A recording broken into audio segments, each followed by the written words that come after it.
So there is a story in the Atlantic how San Francisco became a failed city. And it's pretty eye-opening.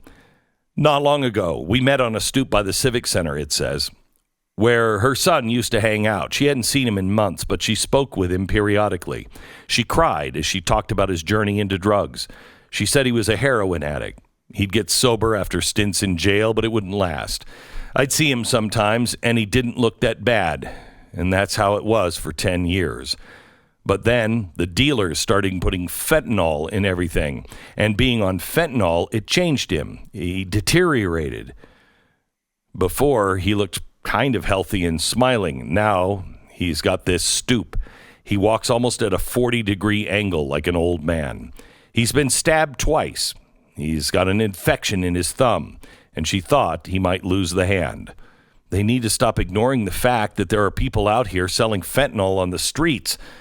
When it was just heroin, I can't believe I'm saying just heroin, but when it was just heroin, fentanyl is different. We're normalizing people dying. Do you see what even the Atlantic is saying? When it was just heroin. I can't believe I'm saying that. But isn't that the way we say almost everything now? She said she was out looking for her son one day in the Tenderloin neighborhood when she came across someone else's son. He was naked in front of a Safeway, and he was saying he was God, and he was eating a cardboard box. Officers arrived after she called the police and said there was nothing they can do. He didn't want help. He wasn't hurting anyone. They said it's not illegal to be naked. They just left him there naked, eating cardboard on the street in front of Safeway. America, is this what you want your town to be like? Now, even in San Francisco, and the article makes a really good point. The article says we thought we were doing the right thing. You know, we thought that we were just a loving city, yada, yada. And it didn't work out that way. Yes, none of this will work out that way. History will show you that. Look, how many times have we been saying on the air here, and people mocked me for saying it when I said, this is not going to work out well economically. There's going to come a time we're going to pay a heavy price. Even MSNBC said yesterday, and this was Obama's guy, MSNBC, they're on the air saying, hey, I guess in a weird sort of way, we got to thank that senator from West Virginia for voting no on the Build Back Better bill, because, boy, would that have made things worse. All of this stuff is making things worse. It's not making it better. And we think we can see it coming, but we have missed every single time. There's something about looking at things that are dark. You don't want to think about them. You don't want to that's why we walk by people who are homeless and we look the other way, or we don't make eye contact. We don't want to think about their life. And then what do? We'll say, he's probably faking it, or he probably deserves it. I got news for you. A lot of people are going to be homeless that didn't deserve it. A lot of things are coming our way. And we haven't done a damn thing. Did you hear about the Border Patrol? Border Patrol says we're at the breaking point. There is no morale. So when you say, how's morale? Is it up? The answer is morale. There is no morale. We're going to pay a price for what has happened on the border. We're going to pay a price for ESG. We already are. How high do your gas prices have to go before your neighbors say, okay, enough of this, enough?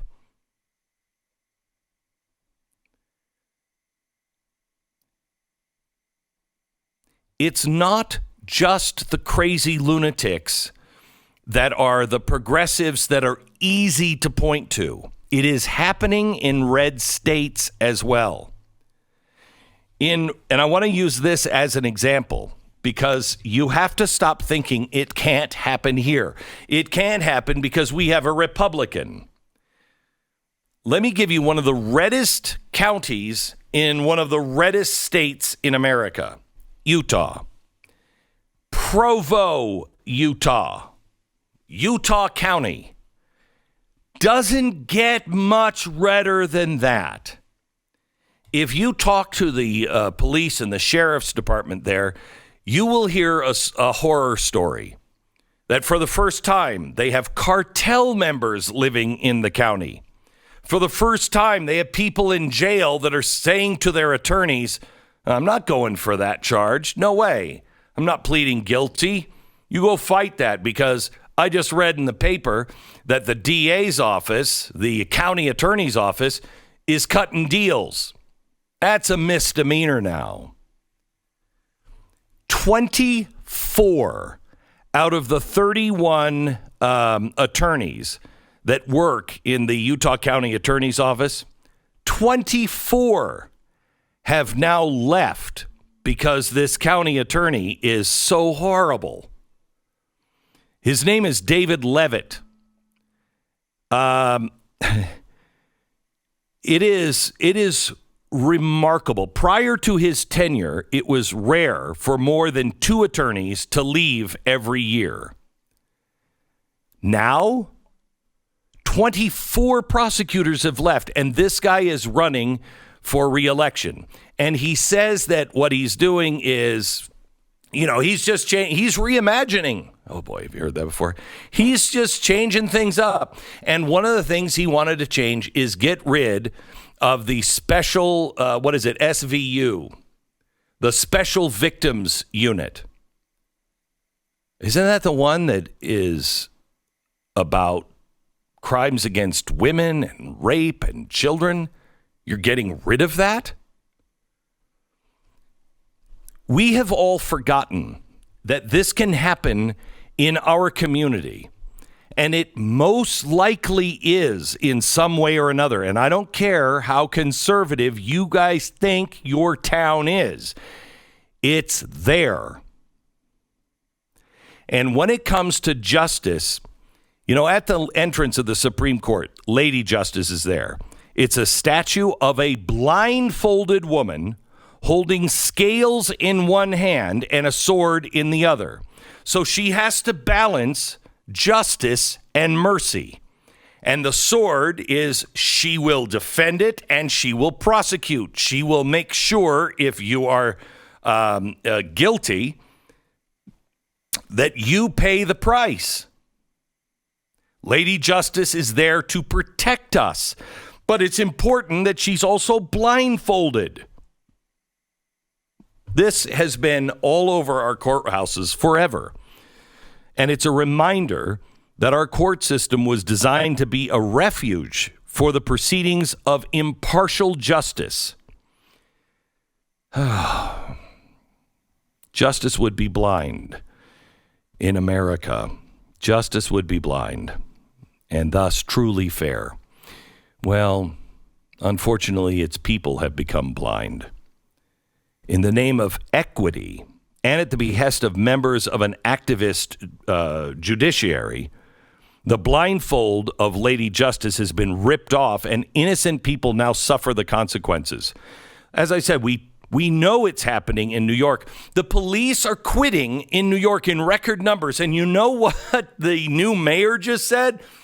This is great. Provides a new opportunity, a great opportunity to reimagine the police department, bring some new blood in.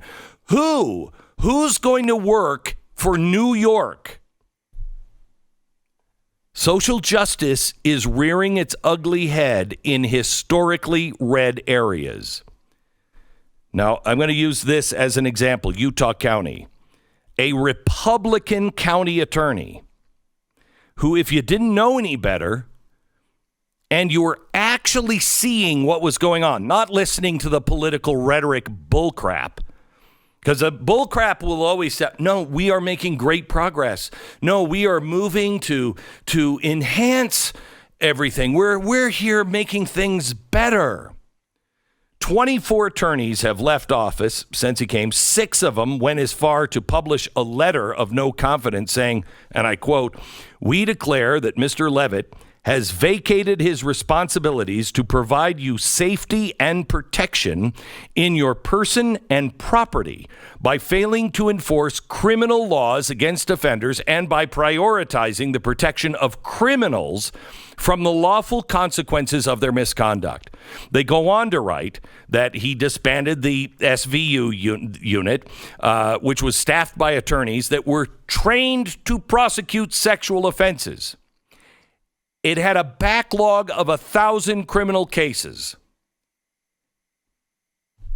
Where's the justice for the victims?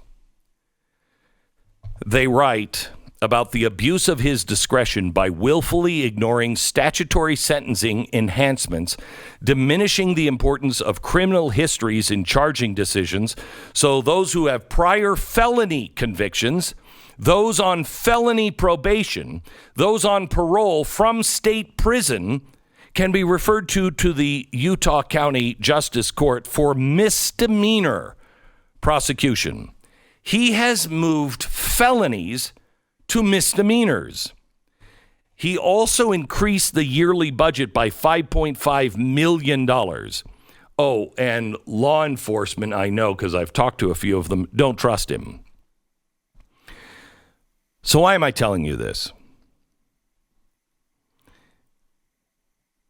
Even the very elect will be fooled. We have to understand that radical ideas are not confined to San Francisco. They're not confined now just to our schools and not to somebody else's school. They are permeating our most conservative areas. These ideas have real world consequences. You might think you're safe living in a really, really red county, but one bad prosecutor can change everything. It's the guy who runs as a Republican.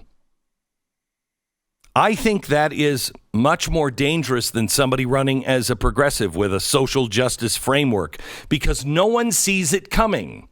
And when you are in a county like Utah County, one of the most conservative counties in the country, you just expect things to go well. You don't have to have Soros backing you or Soros money to be a Soros-style prosecutor. Left, right, center, it doesn't matter anymore. Republicans, some of them, have become Democrats in red ties. And Democrats don't really exist anymore. The liberals are now authoritarian. The labels we used are completely mixed up. You cannot rely on them. You have to look at a person's record. Gone are the days when we can walk into a voting booth and vote down the party line.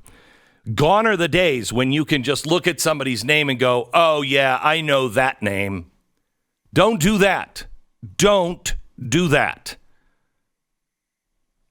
In Texas, we just learned our lesson. George P. Bush. No thanks. No thanks. We get it. We get it. Maybe that needs to happen a little bit more around our country. Mr. Levitt,